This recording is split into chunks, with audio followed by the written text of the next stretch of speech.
जय श्री कृष्ण। पुरुषोत्तम मास महात्म्य 16वां अध्याय। सुदेव को पुत्र की प्राप्ति और देवल मुनि द्वारा गुण दोष वर्णन। श्री नारायण जी बोले, हे नारद जी, भगवान की आज्ञा पाकर गरुण जी उस ब्राह्मण से बोले, हे ब्राह्मण श्रेष्ठ, जैसा भगवान ने कहा तुम्हें 7 जन्मों तक पुत्र सुख तो नहीं था, किंतु तपोधन स्वामी की आज्ञा से मैं तुम्हें पुत्र का वर देता हूं। मेरे ही अंश से तुम्हें पुत्र होगा, साथ ही तुम दोनों को उसके सुख के बाद दुख होगा। अब अपने मन में श्री हरि को धारण कर सुख पूर्वक रहो, संसारी सुखों का उदासीनता पूर्वक भोग करो। श्री वाल्मीकि जी बोले, इस प्रकार पति पत्नी को वर देकर श्री हरि गरुण पर चढ़े हुए बैकुंठ चले गए।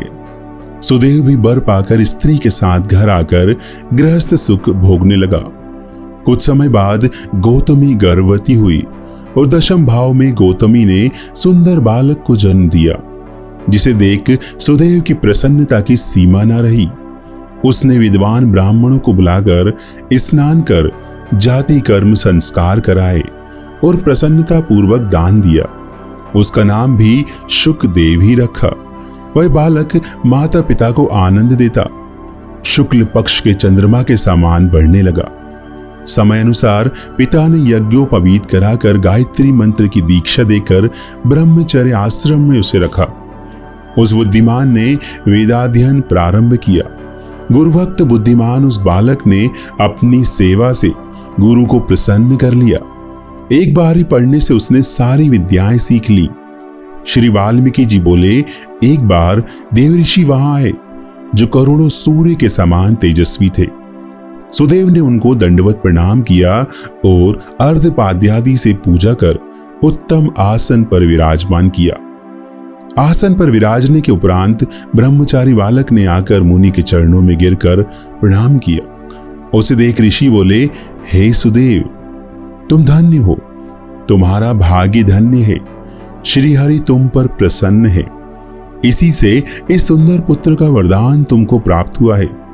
इस प्रकार कुमार को देखकर देवल मुनि साश्चर्य उत्कंठित हो ब्राह्मण से बोले, हे सुदेव, तुम्हारा यह सुपुत्र गुण सागर है और तुम्हारा यह पुत्र अत्यंत भाग्यशाली है। यदि दोष है तो केवल एक, और उस बड़े भारी दोष से इन सब लक्षणों की विद्यमानता व्यर्थ होती है। इतना कहे सिर हिलाते हुए दीर्घ श्वास लेकर मुनि आगे बोले, अन्य लक्षणों को कहो। कहने से पूर्व पहले आयु का भी तो विचार करना आवश्यक है। आयु न होने पर अन्य लक्षणों से क्या बनता है। हे सुदेव, सुनो, तुम्हारा यह पुत्र 12 वर्ष का होकर जल में डूबकर मृत्यु को प्राप्त होगा। तुम इसका मन में सोच तो करना नहीं, क्योंकि होनहार को कैसे रोका जा सकता है, वह तो होगा ही, इसमें कोई संशय की बात नहीं है। वाल्मीकि जी बोले, इतना कहे देवल मुनि तो ब्रह्मलोक चले गए। सुदेव शर्मा देव मुनि के वचनों का स्मरण कर बहुत दुखी रहने लगे। गौतमी धीरज रखते हुए पुत्र को अपने अंक में भरकर अत्यंत प्रेम पूर्वक उसके मुख का चुंबन करके स्वामी से कहने लगी, हे द्विज, होनहार की बातों का ध्यान कर आप भयभीत ना हो।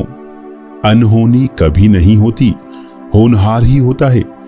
इसलिए हे नाथ, अब उठकर सनातन हरि का भजन करो, जिसकी शरण में शिक्षा मिलती है, दीक्षा मिलती है। वाल्मीकि जी कहने लगे, इस प्रकार सुदेव अपनी भार्या के वचनों को सुनकर श्री हरि के कमल चरणों का ध्यान रखते हुए अपने पुत्र के शोक का निवारण किया। पुरुषोत्तम मास महात्म्य 16वां अध्याय समाप्त। जय श्री कृष्ण।